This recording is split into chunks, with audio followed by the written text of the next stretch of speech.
Sinagot ng Celtics ang 21-9 na pagtatapos sa unang quarter. Nahit ni Sam Hauser ang dalawa sa kanyang first half 3s, sa tatlong pagtatangka, para tumulong na tapusin ang isang run na nagsimula sa 4 na puntos mula kay Brown at isang tatlo mula kay Tatum. Nang ibabaw ang depensa sa simula ng second quarter, hawak ng Boston ang 5-2 edge halos 6 na minuto bago nag-trade sina Irving at Tatum ng 3s para simulan ang scoring burst. Lumabas sila ng swinging, sabi ni Tatum. Iyon ay inaasahan. Nasa bahay sila, ang daming tao sa likod nila. Inaasahan namin ang kanilang unang suntok. Sa sandaling makayanan nila ito, lumilitaw na ang Celtics ay baybayin matapos i-outscoring ang Mavs 35-11 sa ikatlong quarter, bago ang huling rally ng Mavs. At ang sagot mula kay Tatum at Brown. Kailangan lang nating gumawa ng kasaysayan, sabi ng rookie Mavs center na si Derek Lively 2. Kailangan nating lumabas doon at kailangan lang nating maglaro na parang nasa linya ang ating buhay. Sa isang laro na tila natapos sa unang bahagi ng ika-4, ang score ay natigil sa 73-70 sa loob ng higit sa 3 minuto. Kasama na iyon nang tawagin si Doncic para sa blockang foul sa pagmamaneho na si Brown. Walang mawawala sa Mavs sa hamon, dahil nangangahulugan ito ng pagsisikap na iligtas ang kanilang superstar mula sa diskwalipikasyon. Kung wala si Doncic, PJ Washington Jr., Irving at Tim Hardaway Jr.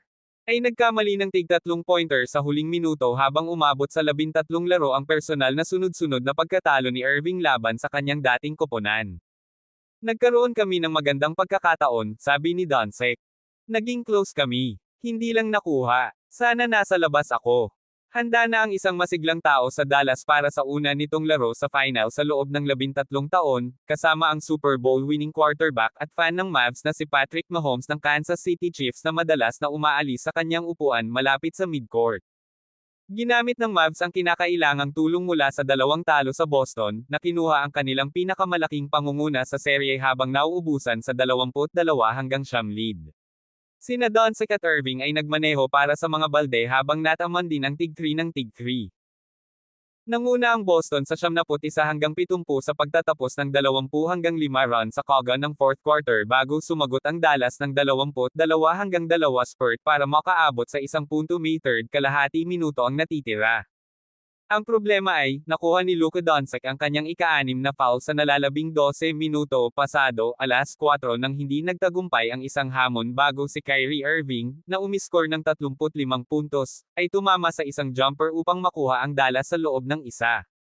Nailigtas ni Tatum at Brown ang Celtics mula roon, sa tulong ni Derek White, na umiskor ng 16. Ang tatlong iyon ay pinagsama para sa natitirang 13 puntos sa Boston upang makuha ang Celtics sa loob ng tagumpay sa kanilang unang titulo mula noong 2008, at ang pangalawa lamang mula noong 1986. Isang beses lang nanguna ang Celtics sa NBA Finals ng 3-0, tinapos ang Lakers sa isang sweep noong 1959. Ang unang hakbang para sa Dallas ay sinusubukang iwasang masweep sa isang 7 laro na serye sa pangalawang pagkakataon lamang sa kasaysayan ng franchise. Umiskor si Tatum ng 31 puntos, May 30 si Brown at pinigilan ng Celtics ang isang galit na rally sa Dallas upang lumipat sa bingit ng record na ika-18 kampyonato sa pamamagitan ng 106-79 tagumpay laban sa Mavericks noong Miyerkules ng gabi para sa 3-0 lead. Nagtapos si Brown na may 8 rebounds at 8 assist habang pinalawig ng Celtics ang kanilang franchise record sa ika-10 sunod na panalo sa playoff at umakyat sa 7-0 sa kalsada ngayong postseason. Huwag mo kalimutan mag-like and subscribe sa aking channel. Maraming salamat po.